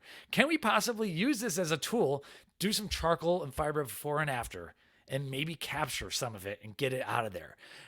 And so like, this is a slippery slope, of course. I understand. And a lot of people shouldn't do this, but I'm like thinking like, a lot of these people living really old. There's a good amount of data showing that, occasional drink is beneficial for a lot of people. And I'm like wondering, maybe this is why it's helping people's livers to clear out just a little bit of this trash. And so I'm like messing around with that, but I've had like one drink in the last month and stuff. So mostly when on business, but I'm starting to like wonder, okay, maybe this is a tool that can actually be used. And if you look at it, like the alcoholics, they ruin all the data for like serum retinol and everything, because the body keeps serum retinol in a homeostatic range as it is. And so as you get more liver toxic, your serum retinol and retinol binding protein go down. So the data is a mess. If anyone's looking at like, oh, serum retinol levels are better when they're high, well, that's just because two things. First off, people who are in de facto hypervitaminosis A with damaged livers, their retinols are going to be low, so they're messing up the data. But also, full-blown cirrhotic alcoholics, they have like basically no retinol left in their livers, and so they mess up the data too. There's a lot of just booze heads out there who probably have none in their storage tanks. And then people say, oh, well, the vitamin A is protective for the liver. To me, I don't know if I fully agree with that. I'm probably thinking that the liver has to prioritize alcohol, so it's going to boot out some of the retinol for a little bit. And if you drink enough, you're just going to be depleted. But at that point, you've just destroyed yourself with alcohol. So I don't think like you are a worthy person in our data set anyway. But can we use that one ounce of vodka maybe 3 times a week to like kick a little bit of extra retinol out? I don't know. A lot of people might hate on this, but I'm like, they're looking at it from a biohacker standpoint. But either way, like, I don't want to be the guy who, can't enjoy the birthday cake or can't enjoy, a quick drink. I'm not going to be drinking Moscow Mules out of copper mug anymore. And I never liked hoppy beers. I'm probably not going to do it now. It's like just drinking a bag of estrogen. But at the same time, when we're out and about, if we're having steak, I'm getting a glass of red wine with my buddies, sulfates or not. And like, so that's like how it is on business trips for us. But yeah, I'm no longer teetotaling drunk. That's for sure. I just think that like, there might be a tool in here that someone may want to explore, and it's not going to be Dr. Smith. So like maybe I'll tinker with that if I can get my levels low enough and see like maybe I can eat more watermelon if I mix it with alcohol. Kind of silly, but that's the kind of stuff I like to mess with. It's not silly. It's normal thoughts. Once again, it's like, how is that guy able to drink till he's 90 and be fine, and the other guy gets wrecked at 40? Right. What does he do? Obviously, there's some genes, but as Dr. Smith likes to say too, gene loads the gun, environment loads the trigger. Pulls the trigger. Yeah. And we don't have good environments, sadly. Like, we don't live in that world, so we do have to be very aware of that. Like, they weren't soaked in glyphosate back then, all that stuff. So, we got to be aware of it. But like, this is another industry that I tell people, drink healthy. It's an oxymoron, but I remember. When I was more of a social drinker, I was never an everyday drinker ever.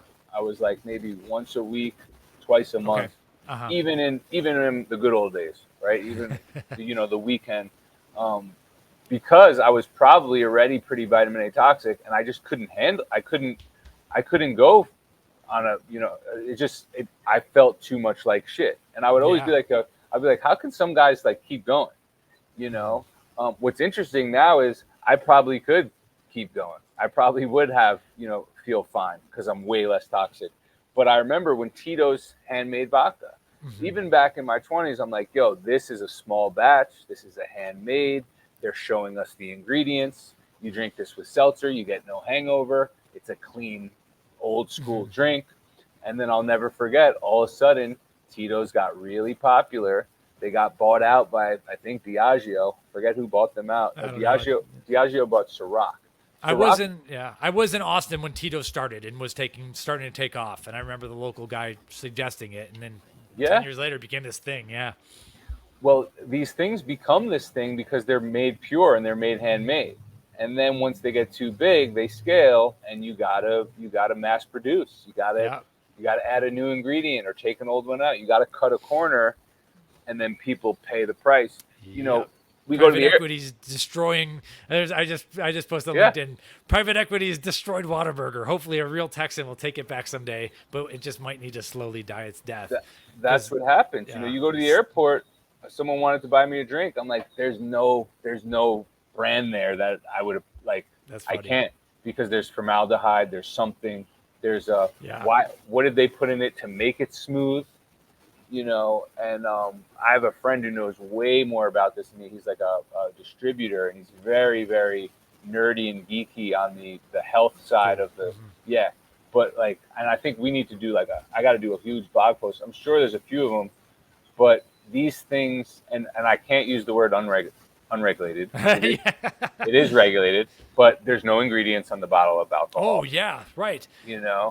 That's one thing I say in the supplement industry is like I can get lab tests for a lot of stuff out there that I've never seen a lab test on a food product. Maybe once in a while some olive oil company, but like you don't know what everything you put in your mouth, man. You gotta decide like is this gonna be worth the stress on my liver? And if you're already really broken, you gotta make smart decisions if you're going to want to get better because like it takes time. This organ is awesome and it can do a lot of good stuff. It can pay for your sins and then some. But like I think if you treat it better and give it what it wants and don't give it what it doesn't want, life just gets so much better, man. Yeah. One thing we didn't touch on, and this is like totally off topic, but the dream thing, so sleeping through the night. I don't know if it has to do with me sleeping through the night better, but just like I dream every night, and like I don't have anything like magical or special to say. I just hear that people talk about having more dreams or remembering more dreams, and that is 100% absolute fact. Whether that's from like your pineal gland not being calcified as much, I think you talked about that with Dr. Steve, or just whatever. I don't know. I don't think anyone truly understands dreams really. I definitely am like n equals 2. Make that n equals 3 or whatever on the more dreams for sure. No, likewise. And I agree with Dr. Steve where, interestingly enough, when I first went low vitamin A, the dreams were intense and they were long. Really? And now I'm getting last night, I don't remember any of them. Tonight I might have intense and long. I know reading Grant Chinru's blog, he reports something similar, but in year 9, he's like always intense, always long dreams. Really? Okay. Yeah. Mine are pretty like normal, like childhood kind of dreams. Like for me, it's like not bad, nothing too crazy. Just they're there. Yeah. It's pretty. Well, cool. I don't want to say intense in the wrong way. I think just like one of his blog posts he mentions like his exact words were it feels like I'm dreaming the entire night. Okay, gotcha. Yeah. And like for me on the esoteric spiritual side, and then on the data nerdy science side, when you see what vitamin A is doing to calcify people, and then you see when you eliminate it, or you can't eliminate it, when you lower it, that you start having more dreams, you start having a better imagination. This is heavy. That's a heavy, Dude, deep combo. It's got implications, man. I just wish people could feel the way I feel cognitively at this age, without having to wait a year and a half to get there. But dude, you got to earn it sometimes. But what I realized, things were firing real good. I was in California for some family stuff during Thanksgiving and on Black Friday.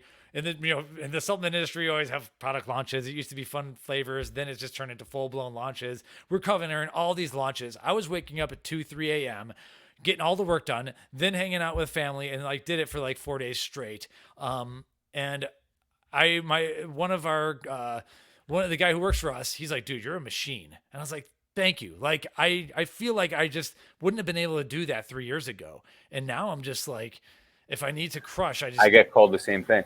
I get do called it. the same thing. I went Yes. 3 days in a row, little sleep, working, on the road, and people are like, "Yo, you're a machine. How are you doing this?" Drove 12 hours from Iowa to Indy through the night, Nice. perfectly fine. Yeah. It's They're like, "How are you doing it?" I'm like, honestly, I would have never been able to do this two yeah. years ago. Last It's year. unclouded. I joke about doing the taxes early. Like I never in my life would ever want to do that. And like it's Yeah, like some sort of procrastination, just destruction. this I is don't how know. we were supposed to be. Yeah. This is us in our natural state. I was a huge procrastinator. I was hugely, I was still, I looked successful on paper. I looked successful from the outside. I had to force myself to go to the gym. I had to force myself to go for a run. Now it's like the voice in my head is like, go run, Nice. go lift something heavy. Feels good. No coffee, no pre workout, just like go do that. Another thing I've noticed, my grip strength. Oh yeah. Have you noticed your grip strength has improved? Not at all. But I noticed my dumbbell, yeah, like various little things. I'm doing good right now. My dumbbell presses are back over 70 pounds each, which for me, after I had a neck injury in Yeah. 2020, I wasn't even able to do 25. So I'm getting my strength back, which is cool because I was wondering if it was gone forever, to be honest. So, Well, so I yeah, know I haven't messed with grip strength. I've been, lifting weights or training in some capacity for probably, off and on, more on than off, 15, 20 years, 20 years, yeah, 20 years now. I was a pitcher in high school, so I avoided lifting weights Ah, okay. because I believed the whole benching was bad. I believed the whole myth, which I don't, of don't lift weights when you're young, it'll stunt your growth.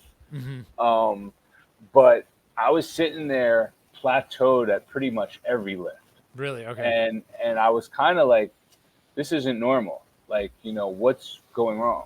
Since vitamin A, all my lifts are going up now. Dude, it's wild. And Again, I'm like, I know at some point we're gonna be old and it's like the gains are gone, but no, like but you gotta get them while you can because then the higher you start, the better you're gonna be when you're 80. yeah, but you see a guy who, I see there's a guy who's 100 years old who, ran a race in like the Elder Olympic thing, whatever, Dude, yeah. and it's like, and that's what was started to really get me pissed too is a lot of big accounts on Twitter, guys kind of in sort of this space are accepting aging of normal. Take this collagen because it's just normal to get joint pain. And I'm always looking I at like that like, collagen, but yeah, I hear you. but I'm always looking at that combo like, speak for yourself. Speak for yourself. It is not normal to have to do 20 minutes of foam rolling. It is not normal to wake up stiff. And a lot of these guys and even girls are like, this is just aging. Just accept it. This is who we are. And I'm like, this is not who we are. There's outliers who prove that all the time. And now yeah. and now we are outliers proving that.